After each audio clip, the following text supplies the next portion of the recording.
Hi everyone, the last video that I uploaded was a video talking about books. So novels or non-fiction where books are a central theme or something a character really cares about. I love all of that. I also love intertextuality and the knitting together of narratives, the history of storytelling, how storytelling is fluid and how we cut and stick it together, make collages, etc. Over time, fact can become fiction and fiction can become fact. Think about when you look at a photograph from when you were younger or perhaps an old home movie. At what point after you've looked at those things for a long time is your actual memory replaced or at least in part changed by the recorded memories that you have kept looking at over time? Or perhaps your memory has been changed by someone else telling you their experience of the event that you remembered in a slightly different way. Memories, they're all storytelling, and we tell stories constantly all of the time in our everyday lives. If someone asks you to introduce yourself, tell them about you, you'll tell them a story. I'm not saying that you're going to lie, but you will pick out bits of your life and you'll knit together a story of who you are, and that story will differ depending on who you happen to be talking to, because that's what we do. It's in part why I love the history of fairy tales, because that's all about storytelling and the things that society collectively chooses to remember. So today, I wanted to sit down and to talk with Sarah Moss, who is the author of The Tidal Zone, which is a book I raved about years ago. I'm still raving about it. It's great. You should check it out. Her new book is called Ghost Wall, which I've already reviewed in a video. It is a novel about Sylvie, who's a young teenage girl, and she has gone to this makeshift Iron Age site where she's living as Iron Age people would with her parents because her dad's really into all of that. And also at this site there is a professor with a group of students who are also doing this experiment. It's a novel that's about nostalgia, it's about history, but also the stories that we tell ourselves about our own pasts and our collective histories too. Sarah's brilliant. This is an episode of Books with Jen, so you can continue watching or listening to this video, or you can listen to the podcast on your phone while you're out and about. I'll leave links to all of the places it's available in the description box down below. Let me know if you have any thoughts on storytelling and memories, maybe even books about storytelling. Let me know in the comments section down below. I hope you enjoyed this conversation. Right before we started recording, Sarah said that she felt that Ghost Wall, the writing of it, or the release of it in fact, was perhaps, at least to her, more profound than her other books, and I asked her why she felt that was the case. I don't really know. I wonder if it's because it's partly about borders and national identity and nostalgia, and that's so current. I mean, every time I open the paper there's something else along those lines, so it feels, I don't know about timely, but immediate. Yeah, it's a sense of history repeating itself and a warning against history repeating itself in this book, right? Yeah. And also about misreadings of history, that when you look to history for the thing you're trying to find rather than for what might be there, you get it wrong in very dangerous ways. I mean, we're all always looking to history to back up what we think anyway, or to give us a myth of origin. But we need to be aware of that. We do that. I can't remember where I read this, but I found it really interesting that once we have made a decision on something, we will edit our memories of the decision that we have made and why we made that decision, so that we feel more secure with the decision that we have made. I'm sure. Yeah. But that's really functional if it's something like buying a house or emigrating, because otherwise you'd spend your entire life thinking about this other, how would it have been if I'd done this other thing? And that's so pointless because you'll never know and it doesn't make you happy. So you might as well tell a story that makes it okay. Yeah. So where did this book stem from for you? What was the little seed? That's a really nice question. It had two beginning points, I think. The first one was a residency in Hexham. Whenever I think about this, I realise I'm making it sound as if I was miserable, but I wasn't. I'd finished The Tidal Zone, and that was quite a hard book to write in some ways. And I didn't want to just rush on into the next thing. I wanted a space. To think partly about what the next thing was going to be, and I decided that I wasn't going to write for 6 months, that I would just read. And it was winter, it was the middle of winter, and I wanted, a kind of solstice, a moment of pause in the season of darkness. And I went to Hexham with no real idea what I was going to do. I think Susie thought I would write a short story because I'm a novelist and she was asking for something short, but I've never written short fiction. And I knew that I didn't have anything brewing. There wasn't a short story there to be written. And I walked about and looked at things, a kind of attentiveness. And then I thought, since I wasn't making anything myself, I would go talk to people who were. Yeah. So I went into Cogito Books and said, where are the makers in Hexham? You know, who should I go talk to if I want to watch people create things? Yeah. And they gave me loads of really good leads, but one of them was a guy called Andy Bates, who's a leather worker and makes replicas and handling collections for museums. So I turned up at his studio all kind of flustered and hesitant and, you know, English about it, saying terribly sorry and you don't want to be any trouble and of course just send me away and it's completely fine, you know. And he said, no, you know, come in, have a cup of tea, sit down. And I just watched him working and he was making arrows with flight feathers for a museum's handling collection. It was a museum that had a prehistoric bow and they wanted arrows to put in the case next to it. Okay. So he'd been out picking up flight feathers from the grass for weeks and weeks and weeks until he got enough to experiment with, and he was weighting them. He was weighting them with teeny flint weights and throwing them. It was like watching a child experimenting with paper aeroplanes. And I looked around his studio and there were bits of leather and deer skin and some bird bones and these feathers. And I was thinking about animals and death and humans and that really close relationship that we've mostly lost between animals and death and humans. And I'd never really thought about leather, I think, until I talked to him. But I was watching his hands working this leather and looking at the skin on his hands, which was a bit scarred because he's a leather worker.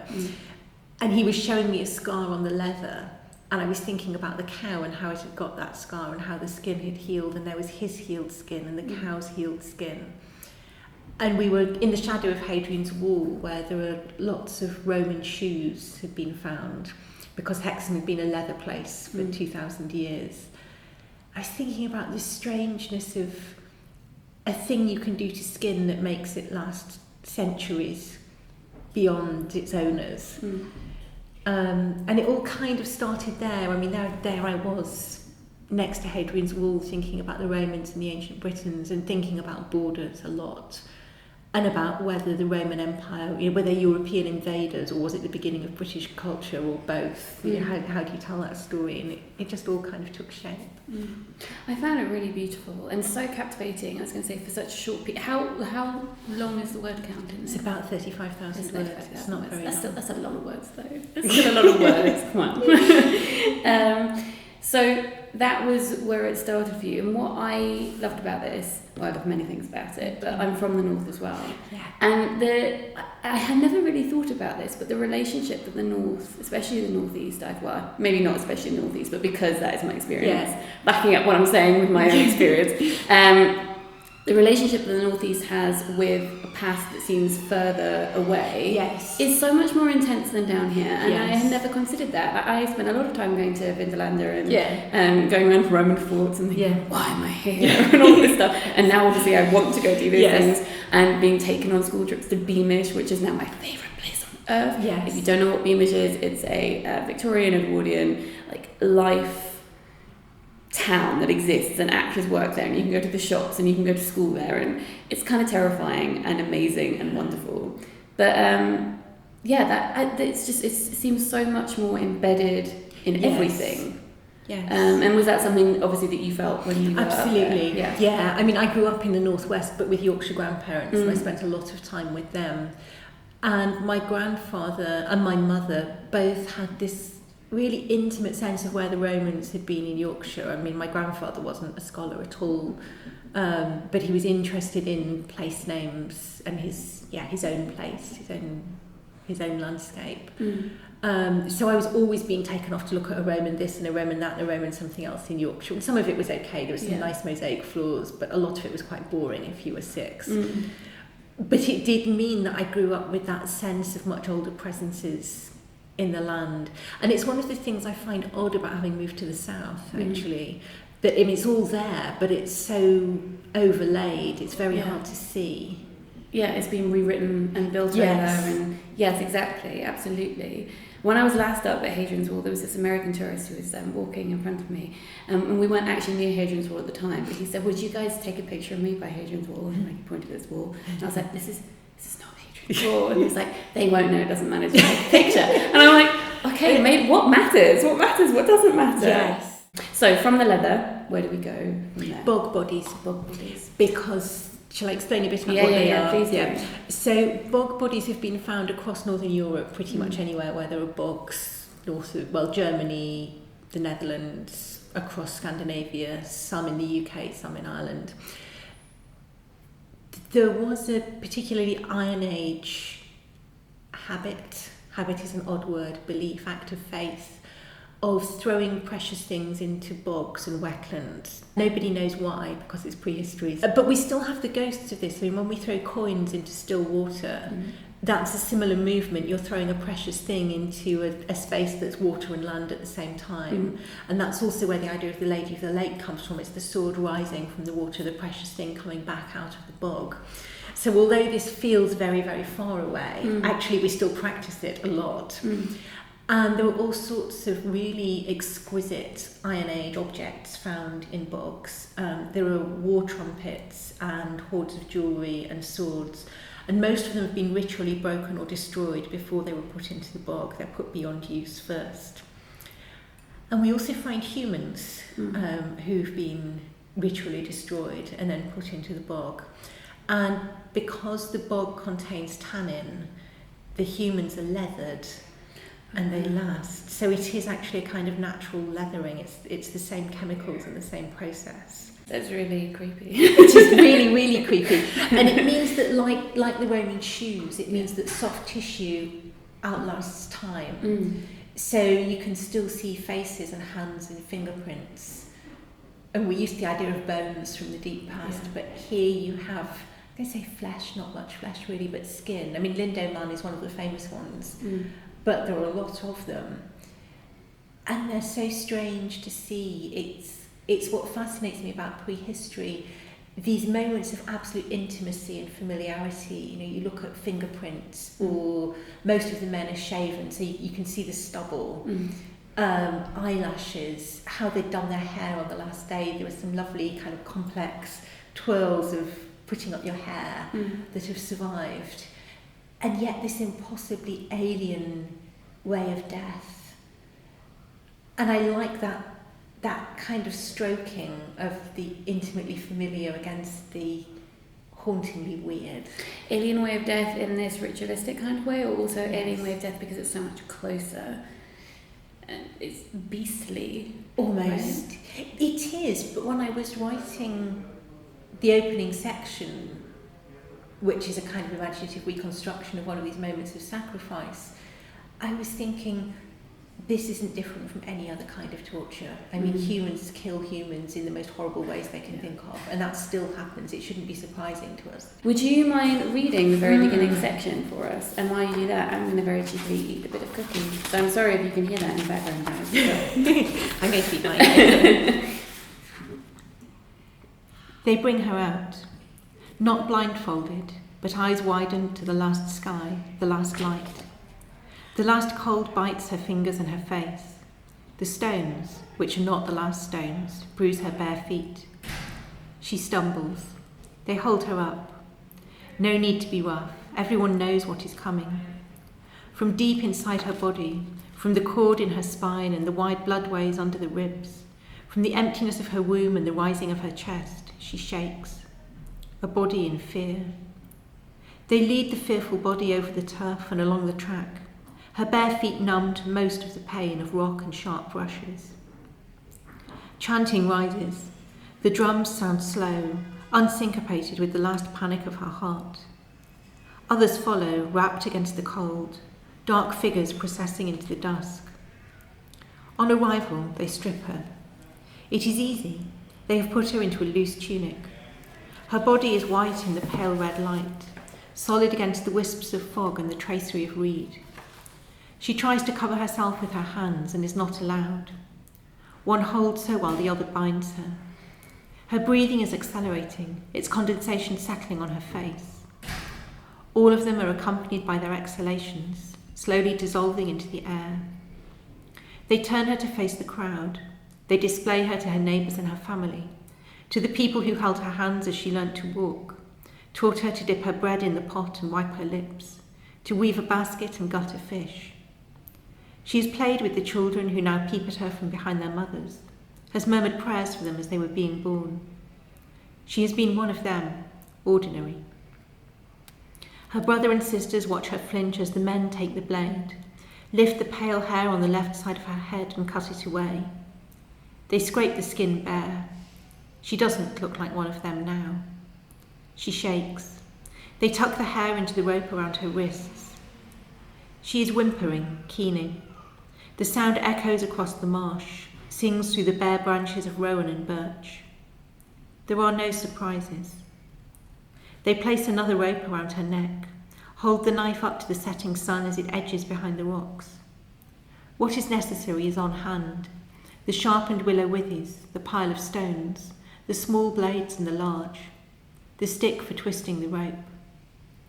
Not yet. There is an art to holding her in the place she is entering now, on the edge of the water earth, in the time and space between life and death, too late to return to the living, and not time, not yet, not for a while, to be quite dead. Thank you. There are lots of things that I want to talk to you about. They cut off her hair. Yes. What can we do to make someone feel less human? Like, how can we humiliate people? What can we do to take away, I'm using air quotes, their femininity? It's like in The Little Mermaid, the Hans Christian Andersen version, when the sisters bargain with the sea witch and give away their hair. Yes. And also mermaids, right? That comes back to that precious things in the sea. Absolutely. Yes, after I'd written this in the National Museum of Denmark, I found some twists of hair that had been thrown into the bog. And also this little detail here where it says they tuck the hair into the rope around her wrists. Now that's one little detail, but also like it implies she is causing this to herself. Yes. So was this the first bit that you wrote? Did you write it? No, I wrote this at the end. I think in this one I started at the beginning, actually. Mm-hmm. You know, I started at the next beginning. The next beginning. Yes.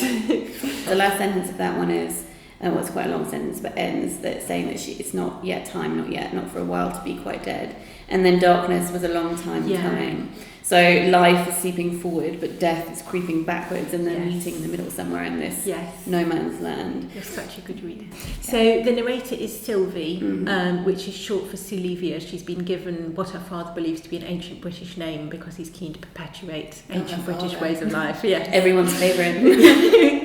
And her father is Bill, who does love her. I didn't want him just to be a monster. He has excellent wilderness survival skills and is very invested in a kind of masculinity that can cope in any landscape. You know, if he fell out of a plane, he'd be just fine.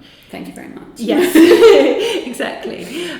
He's not really at all fine as an angry bus driver in a small northern town of the sort that you and I think both know. He's furious and he's trying to live in a world that doesn't really value him or anything that he can do. Mm-hmm.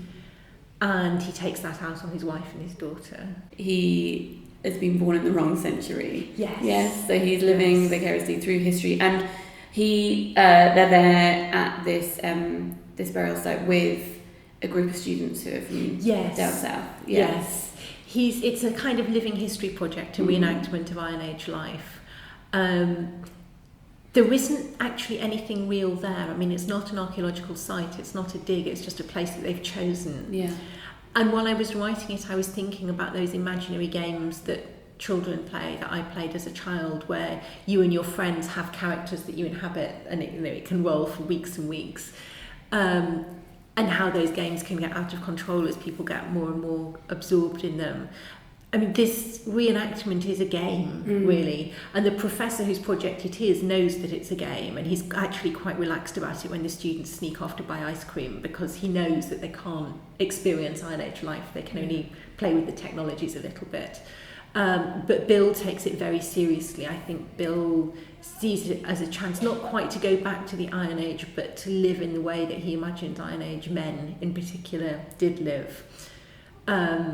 A moment where he can be important and valuable in a way that he doesn't get to be in daily life. It's really interesting that you went back to childhood and talking about the things that that we create for ourselves? Because that was what I was thinking too. Me bossing people around in my class, making them put on plays.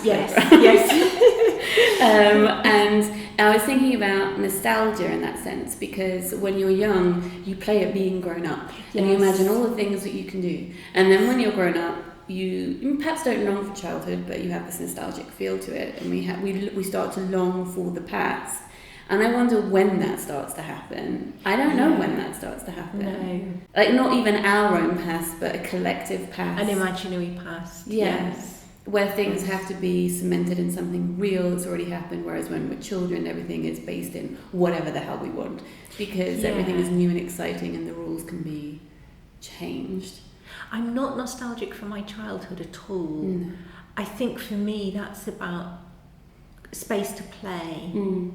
And I always, when I'm talking to students, I talk a lot about serious play, because I think when you say play, you give people permission to mess up and for it not to matter. Yes. And that's really what you need to write or to make any kind of art.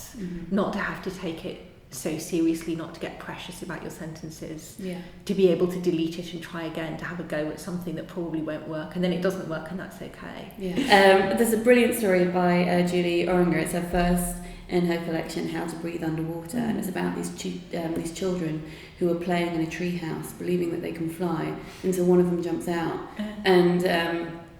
and we never know what happens, but they moved her crumpled body into, like, it was this really beautiful story, like all very like nice and airy, and then this child is just crumpled, and they move her into the soil, and they just go inside, and the parents are talking, and they don't talk about it, and then one of the parents goes, "Okay, Pete, we have to go home now," and he's going, "Okay," so he just gets in the car, and it just ends with him in the back of the car, not saying anything. I was like, oh my god, it's horrible.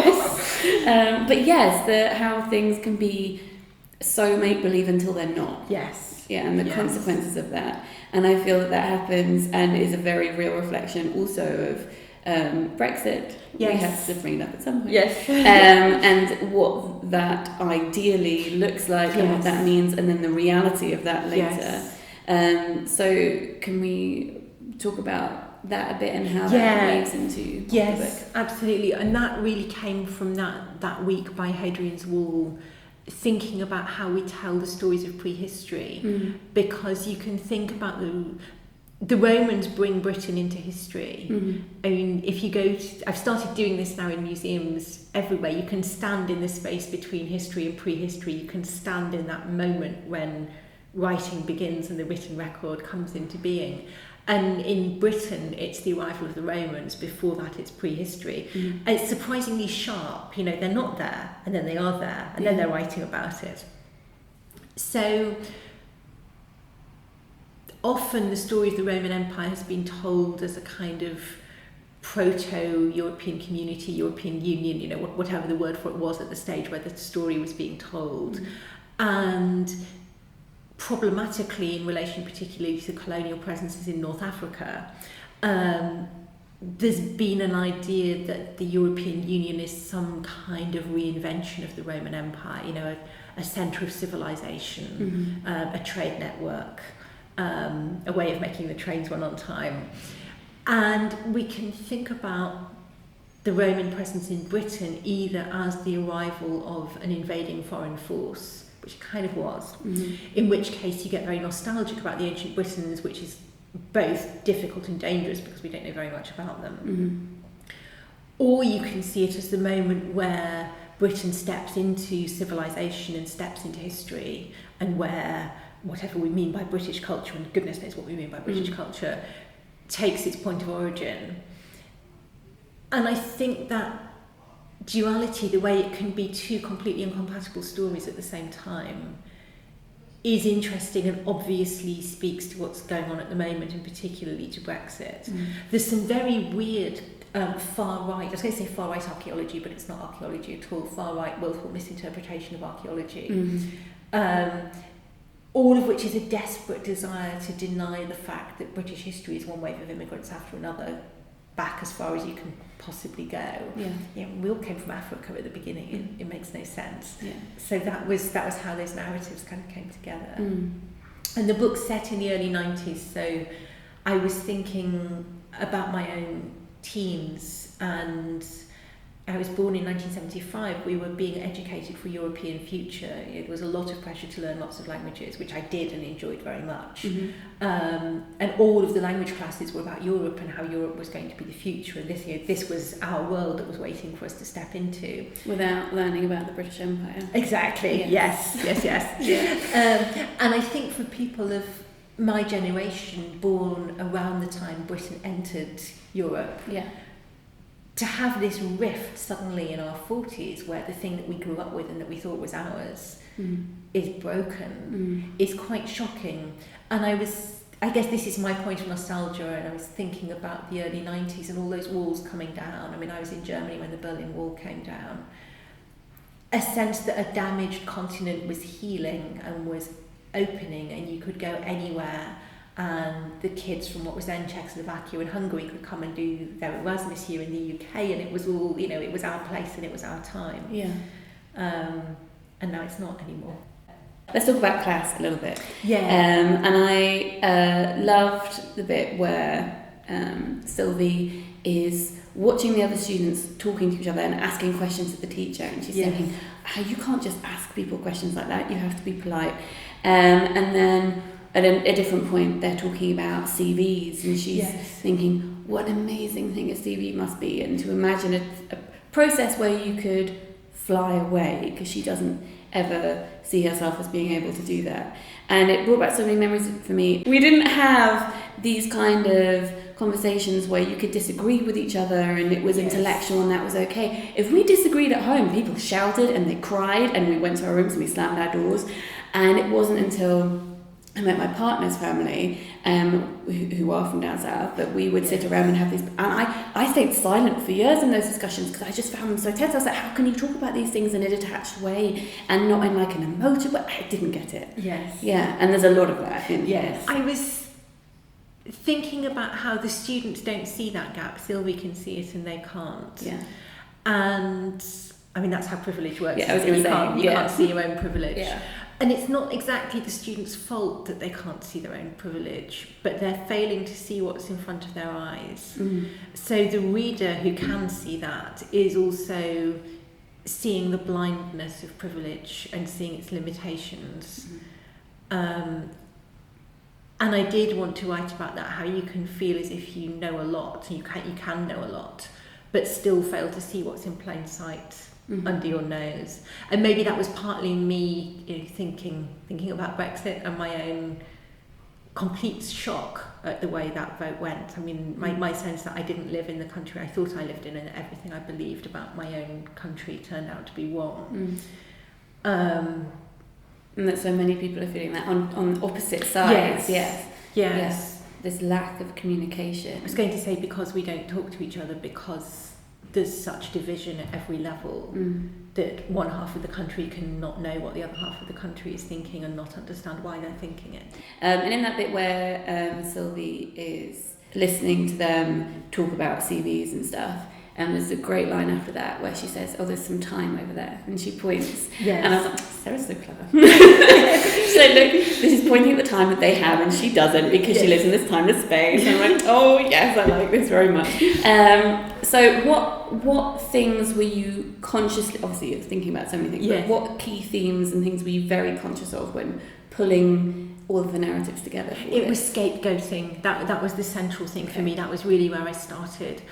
And that's what's happening so graphically in that opening section. She looks like them, but then she doesn't. It's a deliberate step-by-step process of making her different and therefore having permission to hurt her. And in some ways that's what's happening all the way through the book. How do we give ourselves permission to treat other people as less than human? How do we choose the people we're going to treat as less than human? What stories do we tell? What stories do we tell to legitimate our sense that some people are less human than others? And we all do it all the time. I mean, coming here, I walked past several homeless people and kind of nodded and smiled and edged away.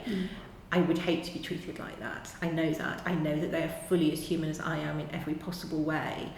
But it's the George Eliot thing, you can't bear too much reality, Oops, wrong Eliot. It's the T.S. Eliot thing, humankind cannot bear very much reality, and George Eliot, we should die of the roar that lies on the other side of silence. You can't carry everybody's pain all the time. You have to find some ways of deciding who you're not going to think about. And stories help us do that because they Yes. create communities, they divide communities. I'm like this, so therefore you're like me. Yes. They're like that, they can stay over there. Yes. Yeah. Yes. Yeah. And that is interesting. I think that's why, partly why I find the history of fairy tales so fascinating, because just seeing at what tales, because all tales are told all the time about all different kinds of people, you know, from all walks of life, but which ones does society decide, okay, that one we're going to keep, and that one we're going to keep? Why these ones? So this book it becomes more sinister throughout, and it's building, and it makes you feel so on edge, and I gobbled it up all in one go. Can you talk about how you build tension? I think it's about where to let the scary bits in. Because you can't do it too much too soon, and you can't do it too little too. If you do it too little too late, then you just get this weird moment of where people think, I didn't think they were like that, yes, or why? Where is this coming from? So that it has to be there, but I guess it becomes more obvious as you go along. At the beginning, it might just be there in the occasional simile. Or somebody having a slight sense of something that they don't take any notice of, and then the evidence has to build up. And do you find that you go back and you add in little eggs for yourself? Not with this one. Not so much, no. No. And did this one come quite quickly as well?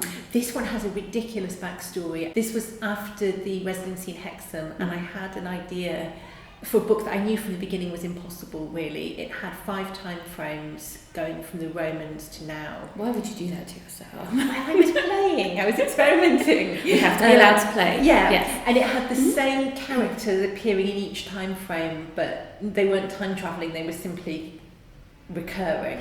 Like in a Cloud Atlas kind of way?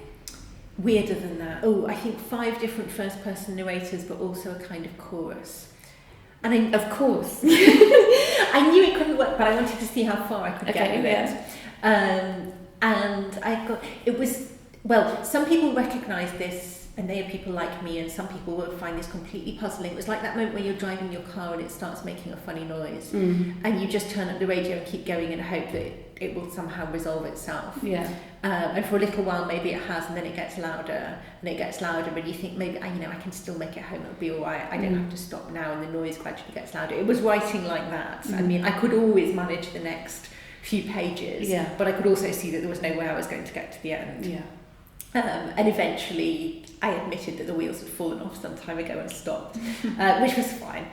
And then I looked at these various bits, and I sent just fragments to my agent and my editor and said, is any of this speaking to you? Is there any point in trying to pursue any of this in a completely different way, because the way I was doing it has fallen apart? And they both said, oh, the Sylvie bit, what can you do with the Sylvie bit? And I thought, oh, okay, interesting. And I thought, it'll be short. And they said, it's fine. And I have this kind of Yorkshire thing that, you mustn't give short measure. People are paying for a novel, you should give them a novel, damn it. And Anna and Max both said, no, it's fine. It's, people don't buy novels by weight. It's fine, really, just finish it. So I did. Thank you. We're going to go and eat our cookies now and drink some more tea, and go and buy Sarah's book because it is excellent and it is out right now.